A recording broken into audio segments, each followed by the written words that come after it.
The Dialogue with Clement Manyathela. It's not just another roundtable discussion. Let's walk the talk on 702. Okay, so on our Thursday Dialogue today, we are having a conversation about what has been suggested by some people. It's coming out of Germany, out of the Netherlands. There are some fans of football that have also suggested, and that is the boycott of the World Cup in America, a boycott by fans or by football associations.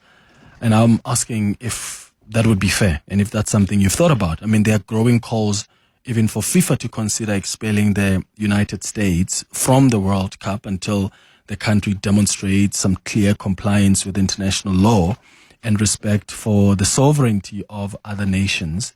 As you know, the US is due to host both the World Cup and the Olympics over the next 2.5 years.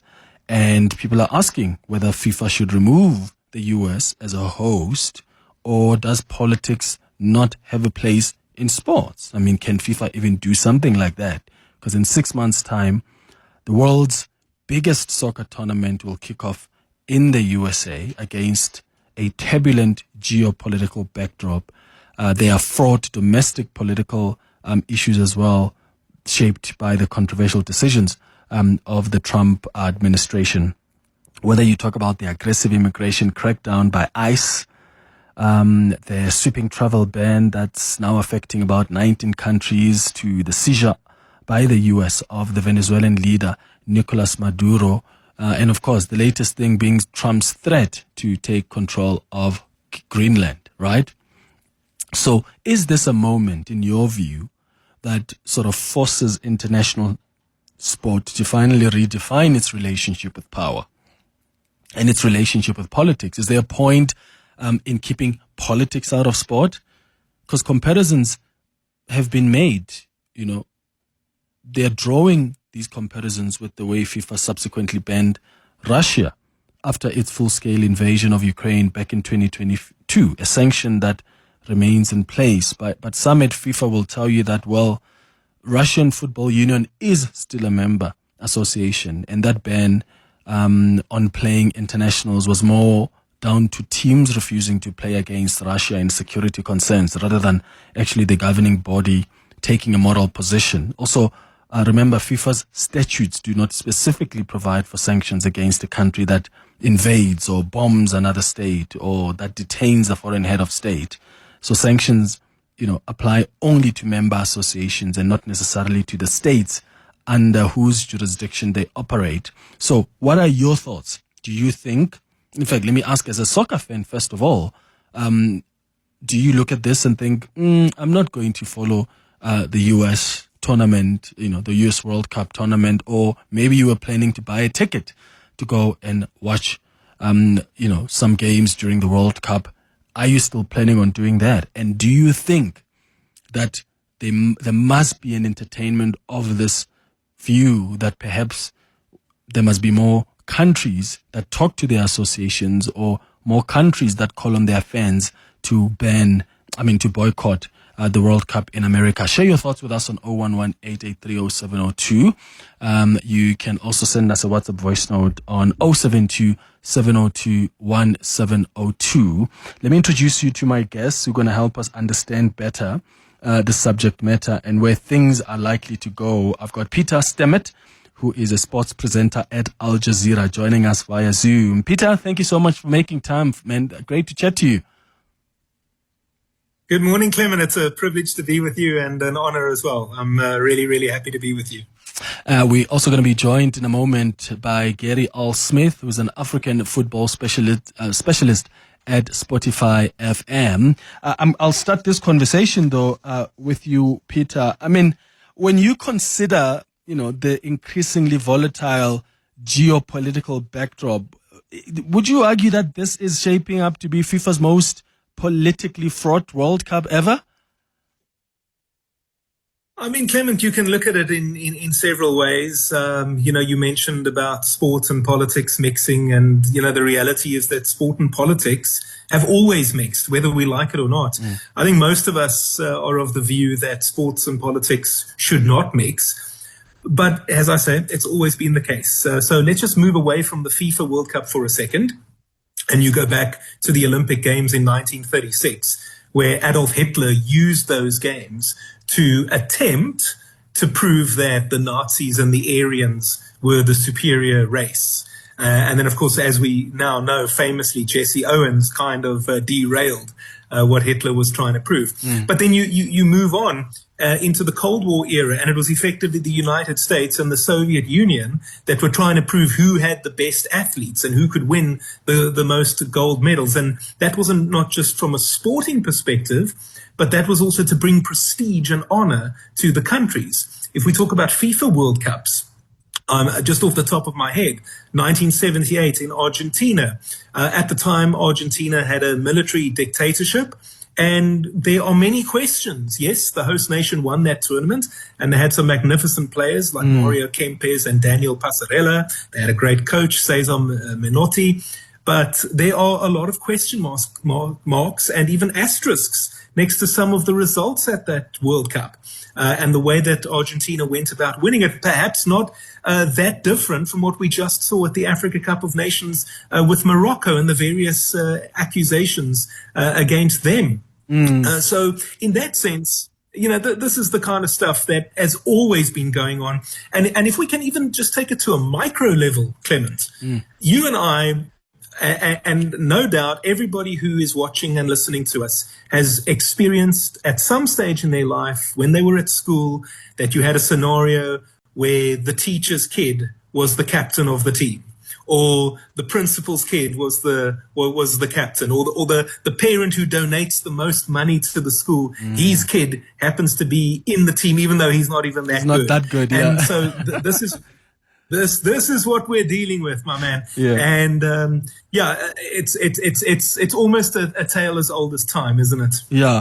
What do you make of how FIFA has managed everything? I know that there was a time when the FIFA president said, well, we can't, solve these global issues. And FIFA has been insisting that it is politically neutral. Is it though? Or that's simply a position of convenience? It's a position of convenience. So let's put it this way, Clement. And we're not picking on anybody, we're just picking a random example to highlight the point, and it might be an extreme example. If Eswatini or Lesotho did something that was considered to be unacceptable, FIFA would happily ban them. If the USA, France, England, Russia might be a bit of an outlier here, Brazil, Germany, if those countries got up to something that was considered untoward, I'm not sure that FIFA would be looking to get rid of them or ban them, because it's not good for business. And at the end of the day, this is about generating money. The World Cup is the biggest money spinner for FIFA. And just in terms of, people talking about the World Cup being taken away from the United States, well, firstly, where are those matches going to go? Are they going to then be divvied up between Canada and Mexico? Sure, that's an option. But the reality is that if you have a look in the 96-year history of the FIFA World Cup, there is not one example of FIFA awarding the tournament and then taking it away from whoever they awarded it to. The closest that you can get to that was 1986, when the tournament was awarded to Colombia, and then they went to FIFA and said, you know what, actually, we can't do this. We don't have the money, we don't have the facilities, we're not going to be able to pull this off. And then FIFA asked Mexico to step in as a replacement. But except for that, there is not one example of FIFA actually taking it away from whoever they awarded the hosting rights to. Yeah. All right. Let's bring in Gary Al-Smith, who's also joining this conversation. Gary, thank you so much for making time. Good morning. Good morning. Hi, guys. Hi, Peter. Hi, Gary. So, Gary, let me bring you in to start maybe with the geopolitics. Yeah, Peter has already given us his view. I mean, this is geopolitics. And do you think, Trump's tougher immigration policies, let me start there, could also have quite an impact on the World Cup, obviously. We've got friends from Iran, from Haiti, Senegal, Ivory Coast that may face full or partial travel bans. How do the decisions that America has taken actually affect the fans and their approach towards the World Cup? but also affect FIFA as well and how it approaches this World Cup? First of all, we have just come off an AFCON right now in Morocco. I just returned yesterday morning. Before I went, Morocco had made a big play about everybody is invited to the country. They had gone the extra mile of even having new visa-free regimes with several African countries after lengthy talks. My country, Ghana, was one of them. And so about a year before the AFCON, if my data are correct, Ghana could travel, or Ghanaian passport holders only needed a plane ticket to go to Morocco. No visa, whatever, nothing. All you needed to do was what they call the ETA, right? The electronic travel authorization. So like 24 hours or more before your trip, you put in your details, you go to the website, put in your details, and then they check, and then they just give you the permission. You board your flight, and then you go. However, Clement, a few months to the AFCON, Morocco said they were going to do what they call the Yala app. Now, the Yala app was an all-in-one app that sorted your immigration needs, had your ticketing information. If you wanted to buy tickets, had useful information about travel, tourism. You know, it was the one-stop shop for everything AFCON. That was the intention. One of the things that they did not get too right was how to actually get your passports verified or done before the AFCON. So what they did was, or what they said was, you needed a passport with an embedded chip, you know, the modern ones, right? The new biometric ones. And then you needed to put the details inside. If it's verified, then you can come to Morocco. The problem is and was that for many, many people around the world, the embeddable ones or the biometric passports only came into use in many countries around the world only in the last 4 to 5 years, especially in Africa. Yeah. Especially in Africa. Considering this was an African tournament where Morocco had spent millions, maybe billions, to get Africans into the tournament, because Africans were always going to be more interested in the AFCON than anybody from anywhere else in the world, right? Now, if you ask people to come to the country, but something as simple as the passport does not take into cognizance the kinds of passport that majority of Africans are using, then what have you done? You have shot yourself in the foot. So many Africans could not attend the AFCON simply because they were A, not having the new biometric passports, and B, were unwilling to switch from their old ones to their new ones. Guess who had the old passport? Me. Sure. Because in Ghana, our passports are 10 years, right? So I'm just giving you a scenario. I'm going to answer your question about how decisions by host countries directly affect outcomes. Because I guarantee you, and you saw it in South Africa, you saw the numbers of people who wanted to follow Bafana because they felt this time Bafana is going to do it, Morocco is going to be great, but they couldn't go because of something as simple as this. Now juxtapose this to the United States of America. The most powerful country in the world says, hey, come to the World Cup. We are going to have a party. And then the same country, for absolutely bonkers reasons that we cannot even understand, the same country is saying, yeah, I said you should come to my country for the World Cup. But you know what? On hindsight, I don't want your country to come for this reason or that reason. What is happening is that many of us don't have clarity. Many fans are unable to find what it is. Even if they can come, many fans are scared that if they come to America, they are going to be arrested, detained, or deported by ICE. So these are decisions and these are the repercussions of what America is doing now. And I don't know what they think is going to do to the rest of those of the fans who want to come for the World Cup. And there's just political uncertainty. I mean, someone will buy a ticket, but who knows what the US president is going to decide when he wakes up tomorrow.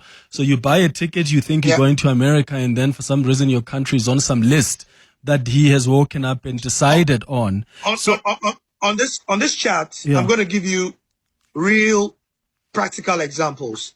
So the World Cup draw was done on the 5th of December, right? Tickets came out by the 7th or 8th of December. I know people around the world who bought their tickets, made the request for the ticket by the 8th, 9th, because from experience, they want to be in there first, right? They made the request, let's say by the 15th, they had made all their requests up to the final because they wanted to go and have a good time. Then by the 24th, 25th, 26th, the USA says, new rules. We don't want your countries, X number of countries to come to the United States because we and your country have some beef.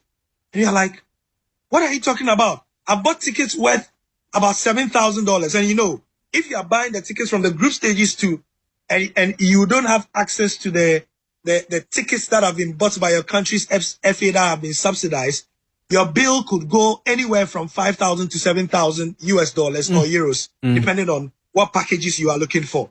So there are people who had spent, and they posted the slips on Twitter, on X, they had spent about between 5,000 to 7,000 euros or dollars only to be met with this uncertainty. I mean, come on, as you South Africans say. Sure. Peter, yeah, it's crazy. Peter, what can sports bodies do then to navigate this complicated landscape? Because that we're now hearing reports of boycott discussions in Germany and the Netherlands, and I wonder how serious these conversations are. I mean, if a European bloc or UEFA were to take a united stance, would FIFA have any room to maneuver? I would have thought that is a highly unlikely scenario. And I'll tell you why, Clement. Most players dream of playing at the World Cup, right? It's the pinnacle of their career. In many cases, regardless of whether your country qualifies once for a World Cup, I think of Togo and Angola in 2006, or whether there are regulars at the World Cup like Germany, Argentina, Brazil, France, and the like. As a player, as an individual, you might only get one chance ever to represent your country at the World Cup. And I'm not convinced that any player is going to give that up. It would have to be an incredible scenario that would force them to give it up.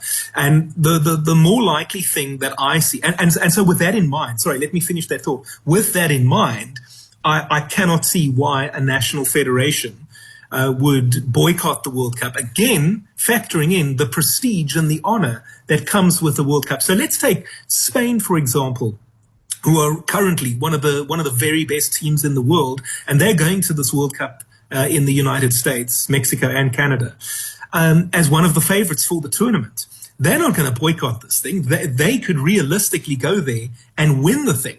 What might happen, I think, is that you might have an instance where fans or fan groups or fan groups linked with some kind of activism, that you might get a boycott in that sense. That's what we saw here in Qatar in 2022. Gary was here. He can tell you. The Netherlands fans, for example, stayed at home. And, you know, the USA situation right now is different from the Qatar 2022 situation, is different from the Russia 2018 situation, et cetera, but they chose not to come to Qatar for the World Cup. Their team ended up doing very well. They got to the quarterfinals. They played some beautiful football. A lot of people who came here with one idea, and they left with a very different idea about the country. And so in many ways, the Dutch fans actually missed out. Now, I'm not saying that would be the same of the USA. I understand the various concerns. But just in terms of any kind of boycott, I don't think you're going to see that from a national federation. I don't think you'll see that from a confederation. It's more likely to be at a smaller level, you know, fans, fan groups, that sort of thing. Yeah. Gary, let's talk about the leadership of FIFA. I mean, does FIFA have the strong leadership that it needs for this moment? And how damaging do you think is Infantino's perceived closeness? Because, you know, I mean, if you really have been following developments, you see the closeness that he has to Donald Trump. How damaging do you think that is for FIFA's credibility? And is there a right leadership for this moment now? Infantino and closeness to the leader of whichever country is hosting the World Cup are like, as we say in West Africa, they are like 5 and 6. They're like this. What are the historical precedents? At a point in time, everybody thought Gianni Infantino and Mr. Vladimir Putin were siblings. And then at a point in time, everybody thought Mr. Gianni Infantino and the Emir of Qatar were first cousins on their mother's side. So now, I think everybody thinks Mr. Gianni Infantino and Mr. Donald Trump... They're twins. They are twins on their father's side. You see, I don't think... I've seen FIFA presidents in my time, right? But Gianni Infantino has taken the art of winning friends and influencing people. You remember that book that they used to recommend to us back in high school? Winning Friends and Influencing People. It was by one of these famous guys. I've forgotten who. I don't know whether it was by Brian Tracy or one of those guys. He has taken it to the next level. You know, he's perfected it into an art. But why are we surprised? This is Gianni Infantino who said, today I feel Arabic. Today I feel Asian. Today I feel Muslim. Today I feel African. Today I feel South African. So it is what it is. Do we have the leadership for this moment on a more serious note? I think that, you know, taking again the AFCON that has just passed for this moment and what is happening with Morocco and CAF, and even with FIFA, when the incident happened on Sunday with Morocco and Senegal having their on-pitch issues, two teams going neck and neck in the final, emotions at play, one walks off, the other is unhappy. You expect CAF to issue a statement to say we are looking at it and we are going to sort it out. That is exactly what CAF do. They are the organizer. But guess what statement the FIFA president gives? Mind you, this is not the FIFA president's direct competition.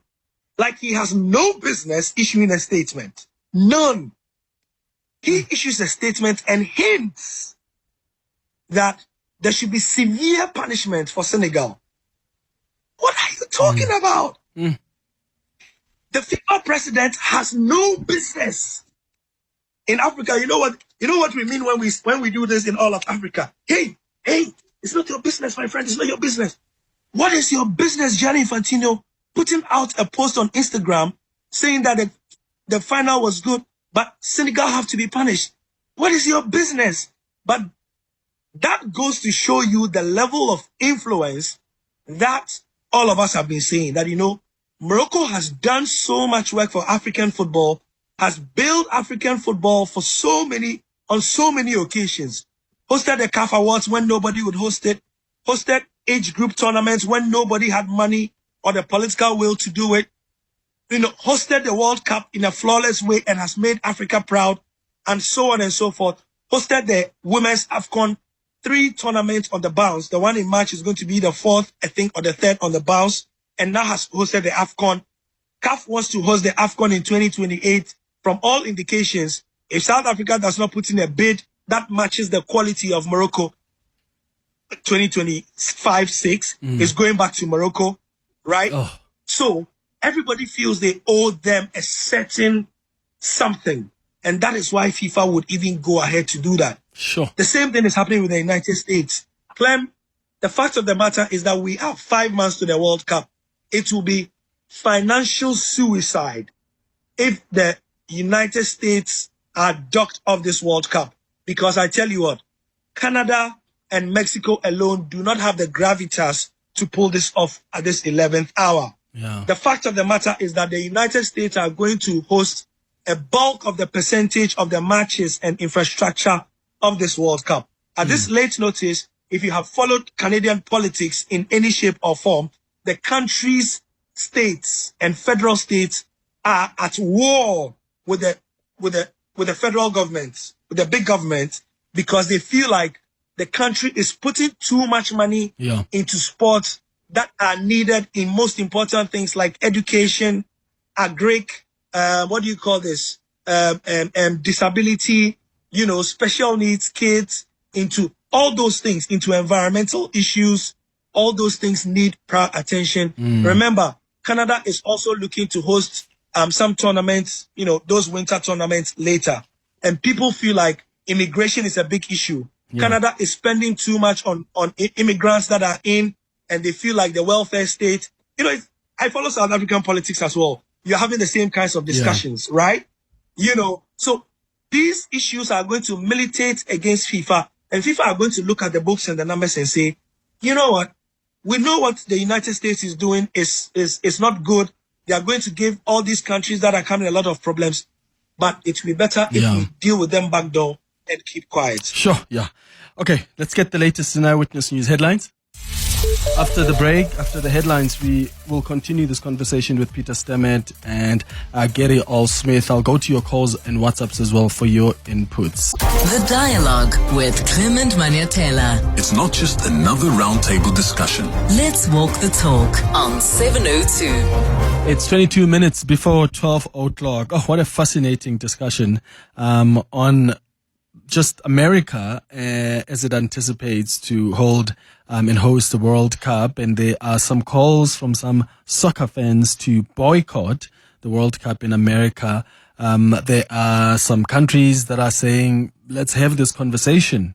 There's no way that we can have a leader who behaves in this manner and everything stays the same. But people are also scared because there's policy uncertainty. You never know what the Trump administration is going to decide in the next coming months. So you buy your tickets, you pay for your flight, and then what happens if your country is put on the list of whatever countries that are now not allowed to even fly into the US?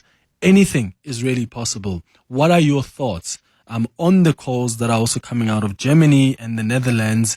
There are reports of boycott discussions. As you've heard from Peter, he doesn't really see it happening.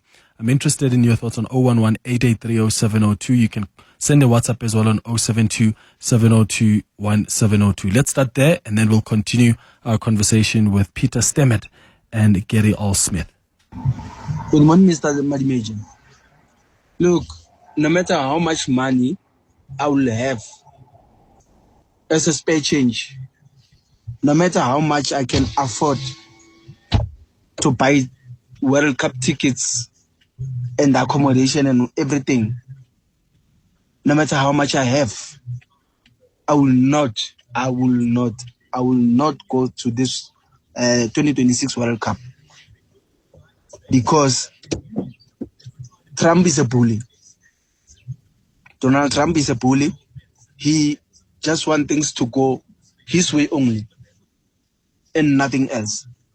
So I will urge soccer fans to boycott this World Cup, refrain from buying the tickets. We rather watch them on TV than going to the stadium, because Trump looks like he's provoking everyone. And what if a certain country decides to fight USA during the World Cup? Then you can ask yourself, how many more people are going to die? So USA is at risk, it's on risk. So let's not go to the World Cup. Last one here. Thank you. Hi, Clement. I think, soccer bodies must make a decision and decide on whether America is banned, from hosting this coming World Cup. But my biggest worry is that already, African football president, has previously made a statement that he loves Donald Trump. And my worry is that he will not vote for, the idea that America should be excluded from, this World Cup. That's Radipore from Midrand. Clement, global sports is political. Domestic sports may not be.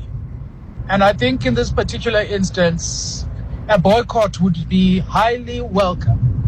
This is the same country that has banned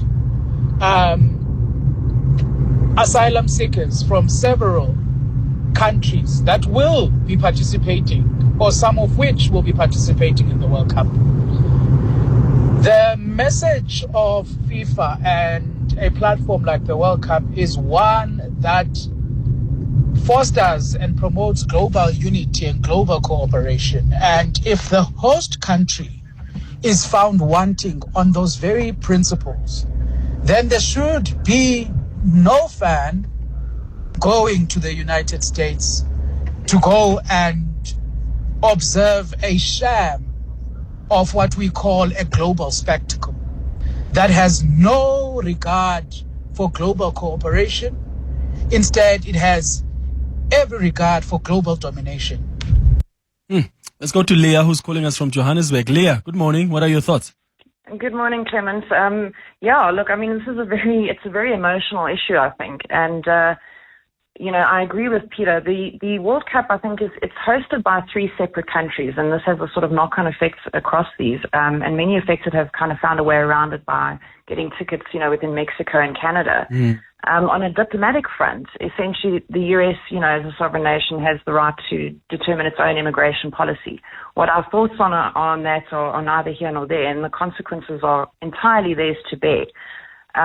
The discussions that are happening in Europe at the moment are discussions that should be happening because they lead to further things. But from what I'm understanding, while there's been petitions and there's individual opinions on, what should be happening, there has been no official desire from those governments to actually pull their national teams out of the tournament, and they've left a lot of those decisions to the national federations. From our perspective, it becomes a little bit difficult because essentially a boycott would end up hurting the wrong people. It would end up hurting the national team. It would end up hurting South Africa. And then you're kind of using sport to make a political statement that is not really, confirmed by our government, who is really on the page of diplomatic and multilateral engagements at the moment, rather than escalating, reciprocal actions. And they're looking at attempting to repair these relations. But the national team, once you allow that interference to come across, you invite a reciprocal interference from government to control sports and use it for its own means. And that's a very dangerous line that you don't want to cross. Yeah. I think the question at the moment is the accessibility. Personally, I'm a huge soccer fan. And, the pricing originally, I think I've priced a lot of South African fans for obvious reasons. But what we need from FIFA, and I think from the Minister of Sports, Gate McKenzie, is the clarification around the visa requirements for football fans. Already, they've indicated that there are exemptions for the sports teams themselves, their staff and immediate family. But there's not real clarity on how they're going to manage those visas for football fans. I know FIFA did open some sort of portal where they said, you would be able to be fast-tracked through it, but nobody's clear on it. And you can see it from, discussions across the globe. Nobody quite understands how that's going to work. And, for my sins, I'm the spokesperson for the DA on sports, arts and culture, and that's one of the questions I would like the minister to answer, is has he had these engagements with FIFA? He's been spending a lot of time with them over the last few weeks. He needs to give clarification, particularly to the South African football fans, on what is going to happen with those visas. And I think it would be a great shame for our national team who, despite being knocked out of the AFCON, I mean, I was very excited to watch them in those opening rounds. They had some phenomenal play. Their players were extremely motivated. Unfortunately, they had a bad game, but the progress that's being made in their style of play is very exciting to watch. It is, and I mean, it's given us so much hope. We come from far, Leah, with Bafana Bafana. Thank you for your call. Appreciate your contribution, Leah in Johannesburg. Let me bring him back, Peter and Gary. I want to talk about the issue of because Leah. The visa thing. Respond quickly for that, and then I'll ask about the tickets. Yeah, that call is very important, and this is a call that all the 9 qualified countries in Africa should be given. So I was at the on the sidelines of the World Cup draw. I attended an event that had U.S. Embassy officials, people from the White House, and the chief security officer from FIFA, and they were quite clear. And further information has given what I'm going to give you now. Now, FIFA has introduced the FIFA Priority Appointment Scheduling System, aka the FIFA Pass. What does it do? It gives ticket holders, so you need to buy a ticket for the World Cup to get this, right? It gives you a prioritized visa interview appointment rather than the visa exemption. So immediately you have this ticket and you go onto the FIFA website, you put yourself in the FIFA pass, it gives you an immediately prioritized visa interview appointment regime. Then you can get an early appointment. The U.S. Embassy also here in Ghana has been at pains to visit all the stations to say that don't wait for your tickets to be approved. Once you go into the system, right, and you request the tickets and you get an email confirming that, yes, indeed, your ticket application has been received, that is enough, in addition to your regular filling of your visa forms and everything, to give you an expedited FIFA appointment. And this, I know, pertains to all the countries in Africa as well. Yeah. Okay. Peter, I want us to also talk about the issue of pricing for the tickets before we wrap up, because that's something else that's quite important. And I think, I don't know, please correct me if I'm wrong, FIFA is using this dynamic pricing model for tickets, which is a practice that adjusts prices according to demand, which means tickets for this World Cup have been, by and large, incredibly expensive. How are they managing that? Yeah, so there's a few things we can say about that, Clement. Let's go back to 2010, the World Cup that we remember. We lived through it. We experienced it. It was wonderful. I still say it was the best month in the history of our country. It was magical, wasn't it? And what they did, you may remember, is that you had category 1, 2, and 3, which was priced as per the standard FIFA manner, if we can put it that way. And then you had category 4, which was priced specifically for South African citizens. If you were a South African citizen, you could get a category 4 ticket at a cheaper price compared to the other ticket category prices. What they've done here, as you correctly say, it's now dynamic pricing. But now we must also bear in mind, you cannot compare the United States from an economic perspective to South Africa. The average American has got disposable income that the average South African could only dream of. I hate to have to say that here. And to say that officially and on the record, but that's just the reality of it, right? The average American can do things that the average South African just cannot, and that is the economic disparity. If we have a look at the prices of NFL tickets, that's the American Football League, the NBA, the basketball league, NHL, ice hockey, MLB, baseball. If you have a look at the prices of those events, baseball is a little bit cheaper, and that's probably because there's virtually a game every single night. But the other sports, those tickets are expensive, man. They are super expensive. And you know what? They're expensive because they know they can charge that and get away with it. They know that they can charge pretty much whatever they want, and they will still fill the stadium. And to that extent, you apply that to what's going on now with the World Cup ticket prices, and it all makes sense. They wouldn't charge these prices if they didn't think people would actually pay it. And we've seen the numbers, we've seen the number of people that have applied for tickets and all of that sort of thing. So, and it makes sense. And with regards to the dynamic pricing, just to explain it very quickly, let's just say, for argument's sake, just pick a round number, that your ticket or a ticket is $100, but you haven't bought it yet. And it turns out that this match, according to FIFA, and they set the criteria, which in itself raises questions, but whatever. They decide that this is a high demand match. Well, if you don't buy your ticket today for $100, tomorrow it might be $125 or $200 or $300. Who knows? And this is how their dynamic pricing structure works. Similarly, I might just add, for what it's worth, and in the attempt of being to be fair, it does go the other way around. If your ticket costs $100 today and they've determined that it's a low demand match, you might be able to get it tomorrow for $80 or $70. But I suspect that it's not really going to go that way, but it'll probably go the other way in practice more often than not. Yeah. Gary, I want to talk about now whether African football supporters will be accommodated. I saw a clip of you actually asking those officials a question about how they're going to accommodate the unique behavior of African supporters. Because as football fans, we are all different in how we show our passion. What sense did you get from their response? Well, the sense I got was that they are going to be more draconian than the average South African, Nigerian, Ghanaian. Sorry, Nigeria didn't qualify for the World Cup. I apologize. South Africa, Ghanaian, Cape Verdean fan is used to.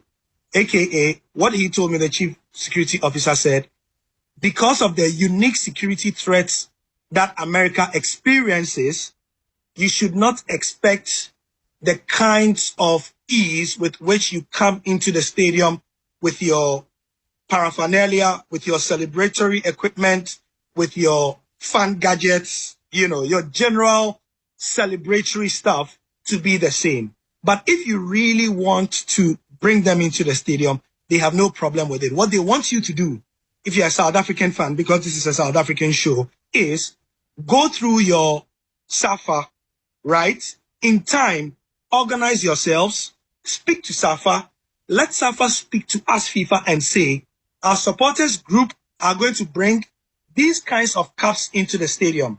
This is a sample. Look at it. Let them see it in time. They are going to inspect it.